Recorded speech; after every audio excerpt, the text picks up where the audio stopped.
eu sou a Amanda e hoje a gente vai terminar a lição dos adolescentes dessa semana. A gente está na lição 2, quem vai testemunhar, e agora eu vou ler o texto-chave.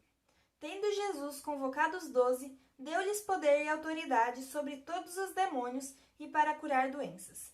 Também os enviou a pregar o reino de Deus e a curar os enfermos. Lucas 9, 1 e 2.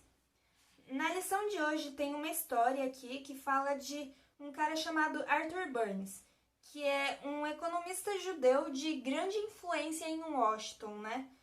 Durante o governo de vários presidentes norte-americanos. E ele recebeu o convite para dirigir uma oração numa reunião de políticos evangélicos, né? E aí as palavras dele surpreenderam a todos. Ele falou: Senhor, oro para que os judeus conheçam Jesus Cristo. Oro para que os budistas conheçam Jesus Cristo. Oro para que os muçulmanos conheçam Jesus Cristo. Mas ele não parou por aí. O que mais surpreendeu foi como ele encerrou, que foi: Senhor, oro para que os cristãos conheçam Jesus Cristo. Porque muitas vezes, às vezes a gente acha que conhece Cristo, né? Mas não é bem isso, a gente não conhece, né? Inclusive, muitas vezes a gente faz o contrário do que é o que Jesus queria e acha que está fazendo certo, né? Às vezes é que a gente acha que é aquilo mesmo, outras vezes é que nem eu disse ontem, que a gente está se enganando, né? Aí eu vou continuar. Agora aqui tá falando de um outro cara que se chama Bill Hybels, que ele escreveu, ele sugeriu num livro dele que o maior privilégio de quem é cristão, né, de um seguidor de Cristo, o maior privilégio que essas pessoas podem ter, o maior presente deles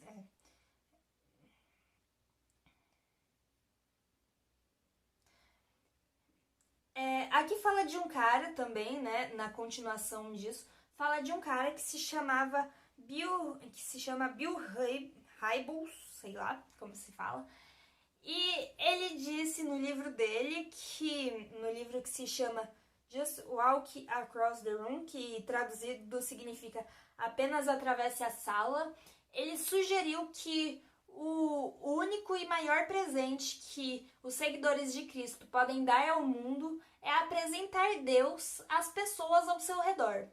Ele disse que nada supera isso. Nem ganho monetário, nem oportunidades de trabalho, nem reconhecimento ou honras. E uma outra coisa que ele diz que evangelismo é isto: procurar constantemente meios de dar esse presente a alguém que vive longe de Deus. Às vezes a gente até quer falar de Jesus para as pessoas, mas não sabe como, né?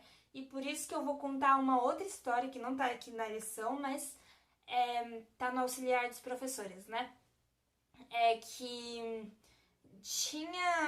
teve uma reunião um dia, acho que foi numa escola, e um cara chamado Ken Davis, que é um autor cristão, ele estava falando e fez um desafio para as pessoas de lá, né? Que era de falar de Jesus para as pessoas, para os amigos dessas pessoas que estavam vindo, né? E depois que ele terminou de falar, uma menina chamada Beth foi falar com ele, chorando, né? Disse que ela queria falar de Jesus para os amigos dela, mas não sabia como. E ele disse para ela não se preocupar, que na hora certa, na hora que ela fosse falar com os amigos, né, que ela quisesse falar de Jesus para eles, Jesus colocaria as palavras na boca dela, né? O Espírito Santo falaria por ela, que nem a gente disse já alguns dias dessa semana. E aí ela parou de chorar e disse: então tá. E aí ela foi encontrar com uma amiga dela e foi com um panfleto no bolso, falando de algum evento que ia ter na igreja, né? Alguma coisa assim. E aí ela perguntou para essa amiga o que ela tinha achado da reunião. E ela disse: legal, menos a parte que fala de Jesus. E aí a menina começou a ficar desesperada, né? Porque o folheto que ela ia dar falava justamente sobre Jesus. E aí ela perguntou, mas por que você não gostou dessa parte? Aí elas ficaram conversando, né? E o que aconteceu no final foi que a Beth conseguiu falar pra amiga de Jesus para a amiga dela, mesmo sem precisar do folheto. Ela conseguiu apresentar Jesus para a amiga, mesmo sem precisar da ajuda do folheto, né? Que foi o que eu disse. E aí, como que terminou a história? No último ano do ensino médio, Beth, ela conseguiu ela conseguiu ajudar 7 pessoas a construir um relacionamento íntimo com Jesus. E olha que no começo ela nem sabia como falar de Jesus para as pessoas.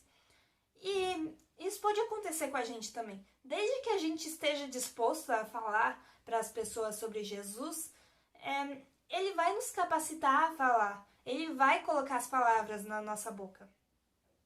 E aí agora tenho com outros olhos que eu vou ler, né? Tem 2 textos aqui.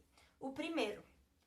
Nós teremos a eternidade para celebrar vitórias, mas somente poucas horas antes do pôr do sol para conquistá-las. Ou seja, a gente vai ter eternidade para celebrar.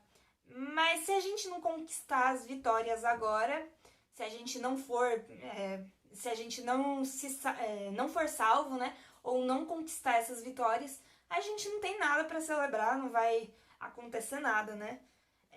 A gente tem muito tempo para comemorar, mas pouco para conquistar aquilo que a gente vai comemorar daqui para frente, né? E aí, o 2. Cristãos e não cristãos têm algo em comum. Ambos são firmes quanto à questão do evangelismo. Cristãos têm medo de ofender. Não cristãos têm medo de serem ofendidos. Beck Pippett. Eu esqueci de falar, né?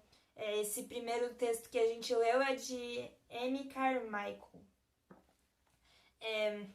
Agora, comentando o segundo texto, né? Lembra que a gente disse que Jesus, ele repreendia as pessoas chorando, né? Que ele sempre falava com amor? Então, aqui fala que os cristãos têm medo de ofender. A gente não pode deixar de falar as coisas por medo de ofender as pessoas, né? A gente tem que falar a verdade. A gente não pode comprometer a verdade por causa do medo. Só que a gente tem que ver como a gente fala isso, né? Tipo, Jesus, ele não condenava a fraqueza humana, né? Ele não atacava a fraqueza humana, né? Não repreendia a fraqueza humana. E ele sempre que ia falar alguma coisa, ele falava com amor. A gente tem que só tomar cuidado como dizer isso, mas não pode deixar de dizer. E por hoje é só. A gente se vê de novo amanhã com uma nova lição.